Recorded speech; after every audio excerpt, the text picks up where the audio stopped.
When normal combustion takes place, the compressed charge in the cylinder is ignited by the spark and burns steadily with a flame speed or flame rate of 60 to 80 feet per second, giving a steady and smooth temperature and pressure rise in the combustion chamber. Maximum pressure will be generated when combustion has been completed, and ideally this should occur when the crank is at 8 to 10 degrees after top dead center, where, because of the ineffective crank angle, the volume of the combustion chamber is still at a minimum.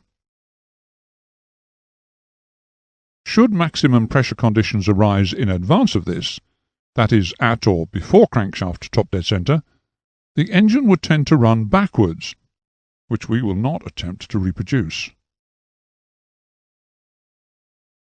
The flame rate can vary slightly. For instance, the mixture will burn faster if it's made richer, or if the pressure in the cylinders increases.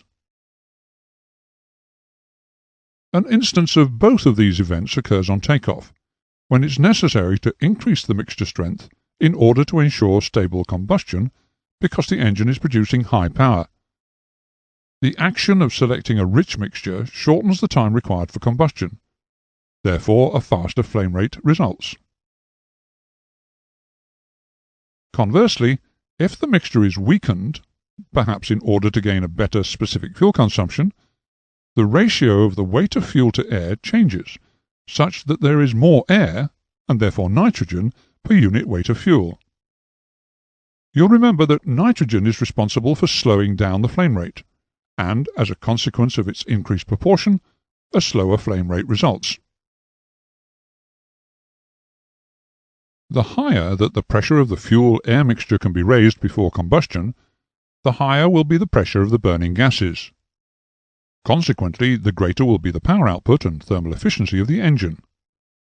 The compression pressure is governed by the compression ratio of the engine, and is limited by the tendency of the fuel to detonate or knock. During normal combustion, the flame travels smoothly and steadily through the mixture, as the advancing flame front heats the gases immediately ahead of it, so that they in turn burn. Detonation, on the other hand, occurs after ignition and is unstable combustion. Progressively more and more heat is concentrated in the flame front, which is brought to bear on the remaining unburnt portion of the mixture, termed end gas, and its temperature is raised.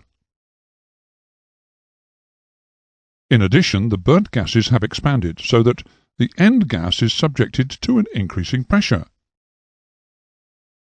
Ultimately, there is sufficient pressure and heat available to bring all the end gas to the point of combustion at the same instant, and it explodes with a rapidity comparable to that of a rifle shot.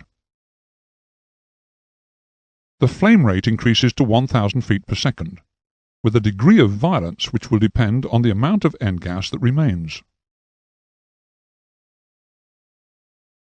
You would be correct in assuming, from what we've just said, that detonation will be encouraged by excessive temperature, pressure, or prolonging the time taken for combustion to take place, or a combination of any of these. We'll now discuss these conditions. Any condition that heats the charge before combustion will aggravate matters in the end gas. Preheating the air before it enters the engine, the use of hot air to overcome carburetor icing, or overcompression in the supercharger or turbocharger may well give rise to excessive charge temperatures. Once burning has started, the process should not be prolonged, because the formation of the peroxides and fulminates which trigger the explosion takes time to occur. Anything which can reduce the time needed to burn the charge also reduces the possibility of detonation occurring. Running conditions can also exacerbate the situation with regard to detonation. For instance, under high power conditions, the pressure in the cylinder can be so great as to encourage the formation of peroxides. To recap then, anything which can reduce the temperature and pressure of combustion, or the time it takes, will be instrumental in reducing, or at the very best, preventing the creation of detonation. So what particular steps can we take to prevent detonation happening? It seems that anything which will reduce either the temperature or pressure of combustion, or the time it takes to occur, will assist in this task. The use of carburetor heat at high throttle settings, say above 85% power, or in high ambient temperatures, will increase the chance of detonation occurring. Therefore, its use in these situations is firmly discouraged. Turbocharging or supercharging will both increase the temperature of the charge before it gets into the cylinders. The use of an intercooler will assist in bringing down the charge temperature. The weaker the mixture selected, the hotter will be the temperature of combustion. Conversely, if the mixture is made richer, it will burn cooler and more quickly, thus providing two ways of combating detonation. Overheated cylinders, the formation of carbon or coke in the cylinder head, like the one shown here, which will prevent heat dissipation, will both assist in bringing the temperature of combustion up to the point where it will generate detonation. Running engines at the optimum cylinder head temperature, and ensuring that regular maintenance prevents the formation of carbon deposits inside the engine, are sure methods of minimizing the occurrence of detonation.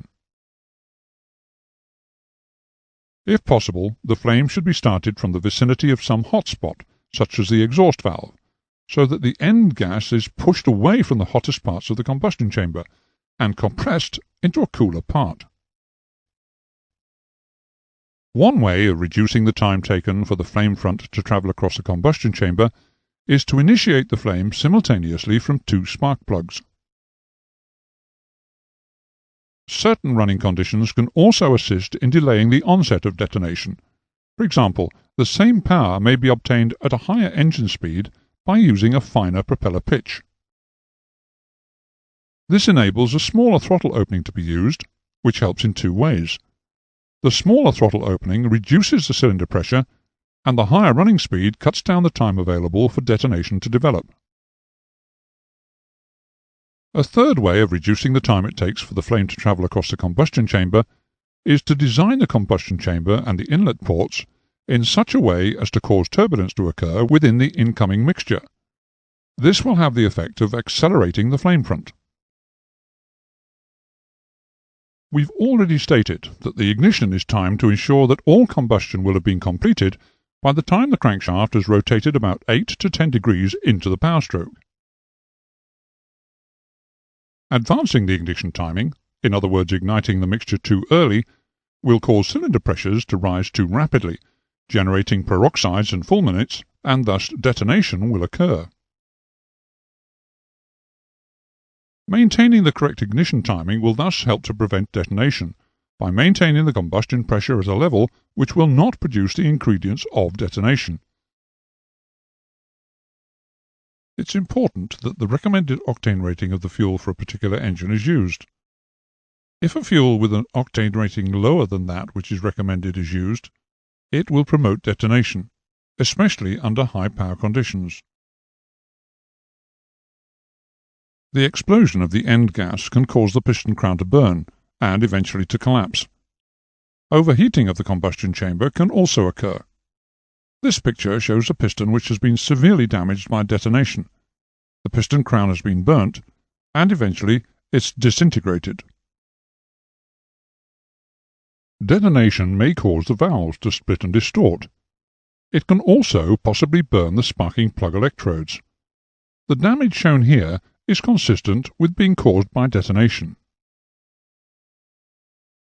There is also a sudden rise in pressure as detonation occurs, which applies a shock loading to the engine component parts, which may cause mechanical damage, particularly to the big end bearings and even the connecting rod, although the case shown here is extreme. Finally, because the maximum pressure is generated before the piston is in the correct position to utilize it, the piston has to overcome a high back pressure, and power is lost.